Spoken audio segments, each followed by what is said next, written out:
Halo semuanya, para sahabat Tanpotan Official, apa kabarnya? Semoga sehat-sehat selalu ya. Baiklah, kali ini saya akan membawakan sebuah topik yang menarik, yaitu enkripsi data atau keamanan data. Seorang teman pernah bertanya kepada saya begini, Min, apa sih yang paling penting sebelum kita menyusun sebuah database, sebuah website? Jawaban saya adalah seperti ini. Sebelum kita menyusun sebuah database, sistem sebuah website, pahami dulu keamanan datanya. Tentu kita tidak ingin data yang kita simpan dalam database tersebut bisa dioleh oleh orang lain. Misalnya eh, data email pengguna, data nomor kredit kartu pengguna, alamat, dan sebagainya bisa dibaca dan dilihat oleh orang yang tidak bertanggung jawab, para hackers ataupun crackers yang mana ini bisa membahayakan ya, yang membahayakan maksudnya bisa disalahgunakan oleh mereka untuk kepentingan mereka atau dijual kepada pihak ketiga. Tentu tak lama kemudian akan terjadi yang sudah kita duga, yaitu email mereka akan dibanjiri oleh program-program jahat ataupun iklan-iklan yang menawarkan sesuatu yang tidak baik ya, penipuan-penipuan di atas mengatasnamakan email tertentu dan sebagai macamnya. Juga nomor HP juga bisa dikirimi SMS ataupun pesan-pesan yang sifatnya seperti membohongi ya, menipu sehingga mereka bisa kehilangan uang ataupun data yang lebih banyak lagi. Nah, ini baru penyalahgunaan karena mereka melihat, belum lagi penyalahgunaan yang dilakukan karena mereka mengubah isi dari database tersebut. Misalnya, saya suka apel, diubah oleh mereka menjadi saya suka jeruk. Nah, ini adalah contoh yang simpel ya, hanya apel menjadi jeruk. Gimana kalau dia ubah menjadi yang lebih dari itu? Contoh, saya suka video porno ataupun saya suka ganja. Tentu ini akan menghancurkan reputasi dari uh, pemilik data tersebut ya. Jadi saya harap kita harus memastikan bahwa data yang tersimpan dalam database ini adalah benar-benar aman. Apabila crackers atau hackers bisa mendapatkan isi seluruh dari database kita, kita harapkan mereka hanya mendapatkan potongan baris-barisan kode yang mereka tidak tahu artinya apa. Misalnya saya suka apel, dalam database itu hanya terdiri dari 1243, 1256 dan sebagaimana yang tentunya membuat mereka bingung apa ini isinya karena semuanya sudah dienkripsi atau disandikan. Dan untuk itu mereka harus mencari pemecahnya atau kita sebut pengdekodean kembali ya. Jadi di sini mereka harus menebak sandi yang benar supaya data tersebut bisa dikembalikan ke dalam bentuk aslinya ya. Kalimat tersebut bisa dikembalikan ke dalam bentuk aslinya, jadi tidak lagi berupa kode tapi berupa kalimat yang asli. Nah, proses penyandian kembali atau pendekodean kembali ini disebut dengan kriptoanalisis ya. Nah, kriptoanalisis ini programnya banyak bertebaran di internet ya, mulai dari yang kurang bagus sampai yang bagus ya, dan mereka semua membutuhkan komputer yang lebih bagus ya. Semakin bagus komputernya, semakin cepat prosesnya, maka pendekodean ini menjadi lebih mudah. Jadi proses pendekodean ini bisa memakan waktu mulai dari yang singkat hingga yang lama, mulai dari hitungan detik hingga hitungan ratusan jam atau bahkan tahunan, tergantung komputer apa yang digunakan atau tergantung juga software yang mana yang digunakan. Yang pastinya itu tentu sangat menyulitkan. Ada berbagai macam skema sandi atau enkripsi yang biasa digunakan. Seperti apakah itu? Mari kita lihat. Adapun macam-macam metode enkripsi ini kita lihat di website Microdata Indonesia JOID. Itu ada beberapa yang telah dikenal, yaitu metode enskripsi MD2 yang dikembangkan oleh Ronald Rivest tahun 1989, digunakan untuk komputer 8 bit, dan metode enskripsi MD4 itu dikembangkan oleh Profesor Ronald Rivest pada tahun 1990. Ini adalah perbaikan dari metode enskripsi MD2 ya. Panjangnya adalah 128 bit sehingga lebih kuat. Kemudian metode enskripsi MD5 ini dikembangkan oleh Profesor Ronald Rivest tahun 1994 untuk mengupgrade atau menyempurnakan kembali enskripsi MD4 karena kelemahan MD4 telah ditemukan oleh Hans Dobertin, sehingga MD5 diupdate oleh Profesor Ronald Rivest sebagai perbaikan. Nah, MD5 ini cukup luas digunakan bahkan sampai sekarang. Metode enskripsi SHA. SHA adalah fungsi cryptographic hash yang dirancang oleh National Security Agency atau NSA. Ya, terdiri dari SHA0, SHA1, SHA2, dan variabel yang terkenal ini SHA-224, 256, 384 sampai 512, di mana panjang kodenya mencapai 512 byte ya. Cukup panjang ya. Tentu semakin panjang semakin sulit untuk dibobol atau ditebak. Kemudian metode enskripsi RC4 ya. RC4 salah satu jenis stream chipper memproses bit atau input data pada satu saat ya. Nah, dalam hal ini enskripsi atau deskripsi dapat dilaksanakan pada panjang yang variabel. RC4 dibuat oleh Ron Rivest tahun 1987 untuk pengamanan RSH. Kemudian metode enskripsi base64. Base64 adalah sistem yang mewakili data mentah byte ya sebagai karakter ASCII. Base64 menyediakan 6 bit encoding, 8 bit ASCII karakter ya. Base64 merupakan format yang dicetak menggunakan karakter, memungkinkan binary data yang akan dikirim dalam bentuk dan email dan akan disimpan di database atau file. Nah, menurut blog dari Hadi Wibowo WordPress.com tentang sistem SandiDash atau Data Encryption Standard, tahun 1973 pemerintah Amerika Serikat telah mengumumkan kebutuhan suatu algoritma sandi yang akan digunakan sebagai standar. Karena itu National Security Agency NSA kemudian menetapkan sebuah nama enskripsi yang baru, yaitu Data Encryption Standard atau disebut dengan sistem SandiDash.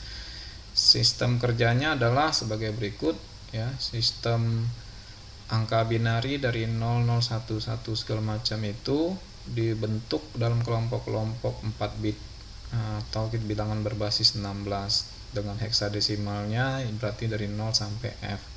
Dash adalah salah satu metode penyajian dengan sistem blok chipper, yaitu sistem penyajian yang penyajiannya pengacakannya dilakukan blok demi blok dengan blok input teks asli 64 bit dan menghasilkan output teks sandi yang juga per blok 64 bit. Algoritma digunakan adalah kunci simetris dengan panjang kunci 56 bit. Karena kunci 56 bit ini dianggap terlalu kecil karena dengan cepat dapat dipecahkan oleh metode analisis brute force attack, sehingga solusinya perlu dibuat SandiDash dengan kunci yang lebih panjang. Triple dash merupakan jawaban dari solusi tersebut, sebab triple dash adalah dash yang menggunakan panjang kunci 2 kali 56 bit, di mana teks disandi dengan kunci 56 bit pertama K1, kemudian masuk teks sandi TS1, kemudian TS1 ini juga disandi lagi dengan kunci 56 bit kedua atau K2, masukkan teks sandi berikutnya itu teks sandi 2, kemudian teks sandi 2 ini disandikan lagi dengan kunci 1 lagi, masukkan teks sandi terakhir. Ketiga langkah ini disebut dengan triple dash. Jadi sesungguhnya triple dash ini adalah dash yang dilakukan 3 kali menggunakan 2 kunci 56 bit yang berbeda, sehingga panjang kunci menjadi 56 kali 2 atau 112 bit. Panjang kunci 112 bit ini dapat memperlambat pemecahan teks sandi menggunakan analisis brute force attack, namun tidak menutup kemungkinan dapat dianalisis dengan metode lain seperti linear cryptanalysis atau Davies attack. Nah, jadi di sini program-program itu sudah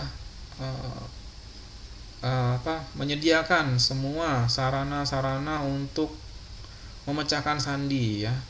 Mereka akan mencoba menggunakan berbagai macam cara agar kode-kode itu bisa disandikan. Nah, bagaimana kita bisa membuat sandi yang gampang namun cukup sulit untuk dipecahkan? Mari kita lanjutkan. Baik, di sini kita akan coba melihat tentang sistem sandi RSA. RSA ini sering digunakan untuk penyajian data-data publik, misalnya data kartu kredit, kartu debit, dan aplikasi perbankan ataupun pertukaran-pertukaran data-data rahasia yang lainnya. RSA ini adalah sebuah algoritma enkripsi pada public key.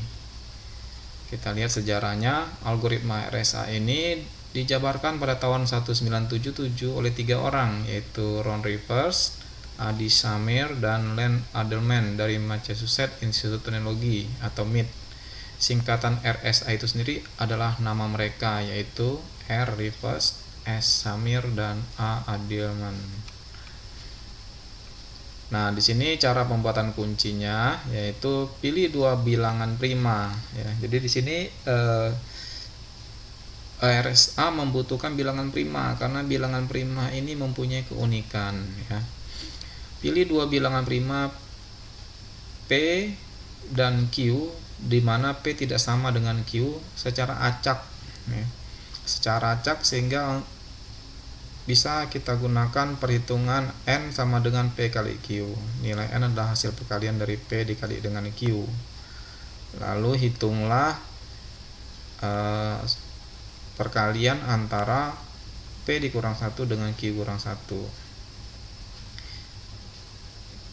Pilih bilangan bulat integer antara 1 dan bilangan hasil perkalian tadi yang juga merupakan bilangan prima ya, bilangan prima, sehingga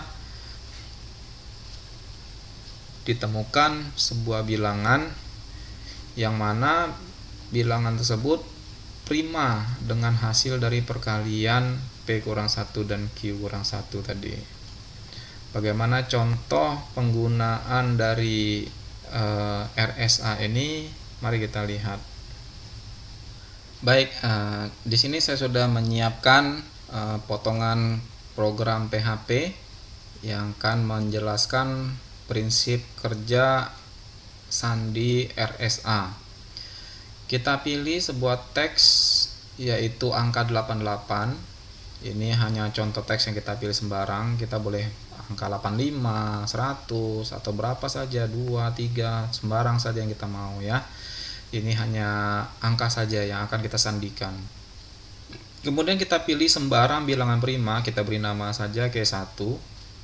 Saya ambil angka primanya 17. Kemudian pilih bilangan prima satu lagi sembarang, saya beri nama K2, itu kita ambil aja 11. Lalu kita tentukan hasil kali dari K1 dan K2, itu 17 kali 11 yaitu 187 ya. Kita gunakan kalkulator.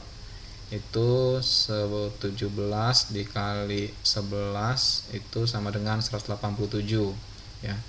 Nah, karena ini hanya deskripsi dalam komputer, tentu nggak bisa dilihat, hanya komputer saja yang bisa mengetahuinya. Supaya mata kita bisa melihatnya, kita harus menampilkannya ke monitor. Gunanya kita menampilkan monitor supaya orang bisa mengerti alur pemrograman ini. Oke, kita coba buka web server kita, USB web server, lalu kita klik localhost. Apa yang terjadi? Ya, nah di sini dia akan menampilkan perintah echo tadi ya. Perintah echo ini adalah tampilkan definisi-definisi tadi ke layar. Hasilnya seperti yang kita lihat. Definisi K1 17 ditampilkan ke layar, definisi K2 11 ditampilkan ke layar, dan definisi hasil kali K1 dan K2 yaitu 187 ditampilkan ke layar. Bagi yang masih bingung bagaimana menggunakan USB web server tadi, kenapa kalau diklik localhost bisa langsung menjalankan program, silakan lihat video saya yang sebelumnya, yaitu mudah belajar PHP menggunakan USB web server.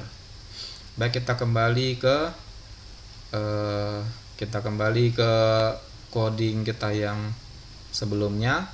Nah, kemudian sampai di sini kita akan membuat suatu definisi lagi. Kita buat lagi definisi di mana kita ambil P dan Q sedemikian sehingga P adalah K1 kurang 1 dan Q adalah K2 kurang 1. Bagaimana? Kita lihat sebagai berikut. Nah, di sini kita definisikan P adalah K1 kurang 1, berarti 17 dikurangi 1, yaitu 16. Q adalah K2 kurang 1, berarti 11 dikurang 1, berarti 10. Lalu kita tentukan hasil kalinya, N, yaitu hasil kali antara P dan Q, berarti 16 dikali 10 sama dengan 160. Nah, apa gunanya nanti akan kita lihat gunanya. Tentu nih semuanya berguna.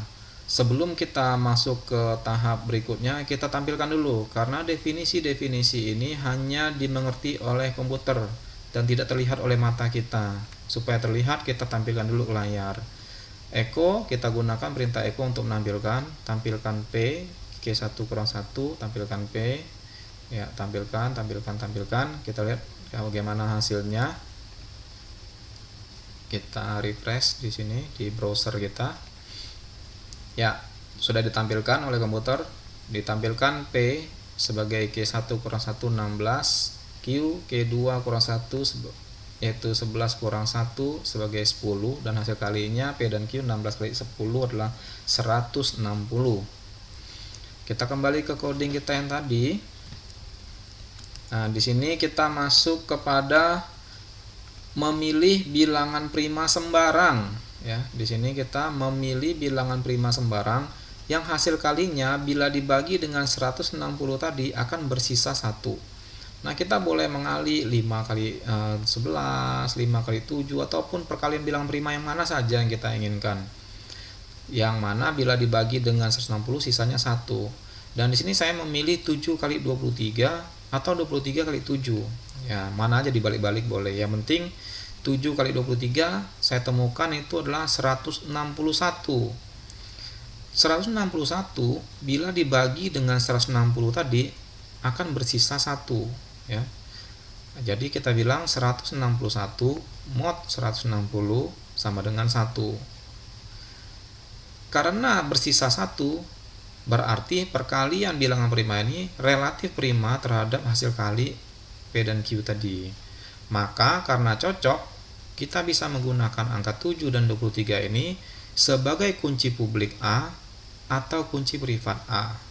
Di sini saya definisikan yang pertama, kunci publik A sebagai 7 dan kunci privat A sebagai 23. Boleh nggak saya balik kunci publik A sebagai 23 dan kunci privat A sebagai 7? Jawabannya ya boleh-boleh aja, karena hasilnya nanti juga sama. Jadi bebas. Kebetulan aja di sini 7-nya di depan. Kalau 23-nya di depan ya jadikan aja 23-nya di depan, nggak masalah. Dibalik-balik pun nggak masalah. Oke, kita sebut aja definisinya. Kunci publik A itu 7 dan kunci privat A sebagai 23. Karena definisi-definisi ini hanya dimengerti oleh komputer, baiklah kita tampilkan ke layar supaya mata kita bisa melihatnya. Kita gunakan bantuan echo kunci publik A, tampilkan. Echo kunci privat A, tampilkan. Apa hasilnya? Mari kita lihat. Kita refresh di browser. Ya, di sini karena 7 kali 23 sama dengan 161, maka 161 mod atau dibagi dengan 160 akan bersisa 1. Karena bersisa 1 maka dia cocok. Karena cocok maka kuncinya bisa kita gunakan sebagai kunci publik A dan kunci privat A. Kita definisikan saja kunci publik A 7 dan kunci private A adalah 23. Apa gunanya? Ini akan kita gunakan sebagai enskripsi angka 88 tadi. Ya 88 nya belum ditampilkan ya. Oke, ini tadi. Oke, kita ingat aja 88 ada. Baik, sekarang kita masuk ke bagian enskripsi. Nah, rumus enskripsi adalah teks 88 tadi dipangkatkan dengan kunci publik A, lalu dibagi dengan hasil kali K1 dan K2 menggunakan modulo. Ya. Rumus enskripsinya menjadi 88 pangkat 7 mod 187. Di sini kita untuk menggunakan pangkat sudah disediakan oleh PHP, yaitu menggunakan fungsi POW. POW ini adalah pemangkatan power ya. Kita definisikan aja variabel temp adalah perpangkatan antara 88 dipangkatkan dengan 7 kunci publik A. 88 pangkat 7. Kemudian kita definisikan aja variabel code, yaitu sebagai fungsi mod modulo, yaitu hasil perpangkatan tadi di mod dengan hasil kali K1 K2 nya tadi, yaitu 187, dan hasilnya adalah 11 ya. Hasilnya adalah 11. Tampilkan hasilnya. Karena ini hanya deskripsi, tentu kita butuh menampilkannya ke layar supaya bisa dilihat oleh mata. Mari kita lihat apa hasilnya di layar. Kita refresh. Nah, rumus enskripsi adalah teks dipangkatkan dengan kunci publik A lalu dimodulo dengan hasil kali K1 K2. Rumus enskripsinya menjadi 88, yaitu teks yang kita pilih tadi dipangkatkan dengan kunci publik A yaitu 7, lalu modulonya adalah hasil kali K1 K2 yaitu 187, hasilnya adalah 11. Nah, untuk membuktikannya kita bisa menggunakan bantuan kalkulator. Nah, di sini kalkulator kita buat saja di sini 88 kita pangkatkan dengan 7. Nah, ini hasilnya. Lalu kita mod dengan 187. Berapakah sisanya? Ini artinya bila dibagi dengan 187 akan menghasilkan sisa. Nah, sisanya itu akan ditampilkan. Berapakah sisanya? Sisanya adalah 11. Jadi hasilnya adalah 11. Sejauh ini PHP cocok ya, cocok. Kita lihat apakah cocok dengan enskripsinya. Kita lihat bagaimana enskripsi ini akan kita codingkan kembali atau kita sebut dengan deskripsinya. Nah, rumus deskripsi adalah sandi yang kita dapatkan tadi yaitu 11 dipangkatkan dengan kunci private A lalu dimodulo dengan hasil kali K1 dan K2. Jadi caranya sama dengan di atas, bedanya kunci publik A diganti dengan kunci private A. Dan awalnya bukan 88 tapi sandi yang di hasil enskripsi tadi ya. Hasil enskripsinya adalah 11. Jadi 11 itu sebagai angka awal untuk dipangkatkan. Kita gunakan fungsi yang sama. Definisikan variabel temp sebagai fungsi power atau perpangkatan dengan asal kodenya adalah 11 ya, yaitu hasil dari enskripsi tadi. Enskripsi tadi kita tampung dalam variabel code. Nah, kita gunakan lagi 11 tadi di sini, lalu kita pangkatkan dengan K private. K private tadi adalah 23. Lalu kita tentukan sebuah variabel plain sembarang aja namanya. Lalu kita jadikan sebagai fungsi modulo dengan awal yaitu hasil perpangkatan tadi dan modulonya adalah 187 yaitu hasil kali K1 dan K2 tadi. Lalu karena ini semuanya adalah definisi, tentu tidak bisa dilihat dengan mata. Supaya bisa dilihat kita suruh tampilkan ke layar menggunakan fungsi echo. Tampilkan hasilnya dong ke layar. Mari kita lihat apa hasilnya. Kita refresh. Nah, rumus deskripsinya adalah sandi dipangkatkan dengan kunci private A. Kunci private A tadi adalah 23. Lalu dimodulo dengan hasil kali K1 dan K2 yaitu 187. Rumus deskripsinya adalah 11 pangkat 23 mod 187. Hasilnya adalah ini di mode 187. Hasilnya adalah 149. Ingat, ini tidak akurat di PHP. Gunakan calc sebagai perbandingan. Nah, kenapa dia tidak masih 88? Sebenarnya hasilnya 88. Ketidakakuratan di PHP ini adalah ketidakakuratan perhitungan integer di komputer, ya. Nah, jadi kelemahan variabel integer di komputer ini hanya bisa menampung bilangan-bilangan bulat, yang mana ketika digunakan fungsi mod dia akan menghasilkan karakter yang aneh atau hasil yang aneh. Hal ini bisa diatasi atau diakali dengan menggunakan program lain atau skema lain daripada menggunakan fmod, fungsi fmod yang disediakan oleh PHP. Tapi itu nggak masalah ya, karena logikanya sudah benar, hanya kekurangannya pada integernya PHP, nggak masalah. Saya sudah coba juga di JavaScript juga sama, hasilnya juga ngawur-ngawur juga ya, karena ketidaktelitian atau kekurangan dari variabel integer yang ada di pemrograman ini. Bagaimana supaya dia masih 88? Tentu harus ada trik ya, dan itu mungkin bagi teman-teman yang bisa menemukan triknya, saya persilakan untuk sharing di website ini. Tetapi bila kita menggunakan kalkulator, karena kalkulator ya dari Windows ini cukup powerful ya, kita bisa mendapatkan hasil yang akurat. Kita coba dulu.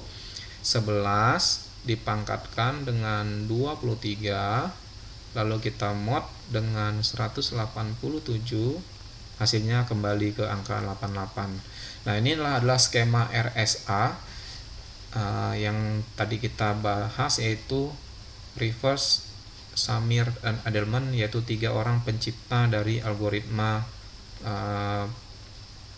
penyandian atau enskripsi menggunakan bilangan prima ya, menggunakan bilangan prima tadi. Terlepas dari kekurangan PHP untuk fungsi fmod-nya, tetapi logika RSA ini berlaku ya, berlaku umum, dan bila kita menggunakan pemrograman yang tepat ataupun kode yang tepat, dia akan menghasilkan yang tepat juga 88 seperti yang ditampilkan oleh kalkulator ini. Intinya tidak ada masalah dengan logika pemrogramannya, masalahnya adalah kekurangan daya tampung integer pada fungsi fmod yang disediakan oleh PHP atau yang disediakan oleh JavaScript ya. Kalau kalian menggunakan JavaScript bisa diakali, ada caranya ya. Nah, nanti apabila saya menemukan cara mengakalinya akan saya share, atau teman-teman yang menemukan caranya silakan share supaya kita bisa belajar, sama-sama belajar. Dan di sini saya tidak bermaksud menggurui atau mengajari saudara-saudara atau teman-teman sekalian. Di sini saya hanya berbagi apa yang saya ketahui, semoga bisa bermanfaat. Kita sama-sama belajar, tentu sangat bermanfaat bagi kita bila kita saling bertukar pengalaman. Oke, itu saja tentang algoritma RSA. Nantikan video saya berikutnya, yaitu bagaimana membuat sandi yang sederhana bisa diaplikasikan di PHP dan tidak menggunakan algoritma RSA ya. Memang algoritma RSA ini kelihatannya mudah ya, mudah dan hemat kode ya. Kodenya pendek aja sudah bisa masukkan RSA. Tapi ingat, RSA ini bila perpangkatannya kecil itu bisa ditebak dengan mudah oleh program pembobol password atau pembobol sandi ya. Seperti brute force attack ya. Itu bisa mendekodekan semua kalimat-kalimat atau kata-kata yang disandikan dengan RSA. Tentu membutuhkan waktu juga. Semakin pangkatnya semakin tinggi, tentu membutuhkan waktu yang sangat lama untuk menemukan kunci private atau kunci publik untuk mendekodekan algoritma RSA ini. Tetapi semua itu pasti ada caranya, cuman mungkin belum diketahui. Sesulit apapun password, sesulit apapun sandi, tentu orang lain bisa menemukan obatnya atau antinya. hanya menunggu waktu saja sampai mereka mengungkapkannya ke publik, ya seperti itu. Tidak ada yang sempurna di dunia ini, tidak ada password yang tidak bisa dibobol. Semua itu tergantung berapa lama dia bisa dibobol dan seberapa kuat ia sehingga bisa menahan sebelum bisa dibobol, seperti itu. Baik, untuk memastikan kekuatan RSA ini, ya kita bisa mengganti angka 88 tadi dengan 87 atau 100 dan hasilnya akan sama. Silakan eksperimen sendiri menggunakan kode yang ada di sini, ya. Ganti aja angkanya dengan 87 atau 95 atau 75. Nanti ketika di deskripsi hasilnya juga 75. Apabila dengan PHP tidak ditemukan 75, gunakan aja bantuan kalkulator di tahap akhir untuk membuktikan bahwa algoritma ini bersifat umum dan bisa diterapkan. Oke, sampai di sini dulu perjumpaan kita kali ini. Nantikan video saya yang berikutnya, yaitu bagaimana membuat sandi menggunakan kode PHP yang mudah namun cukup sulit untuk dibobol, ya. Dan sifatnya simetris, satu arah, tidak membutuhkan kunci publik, kunci private, ya, hanya kunci simetris kita aja.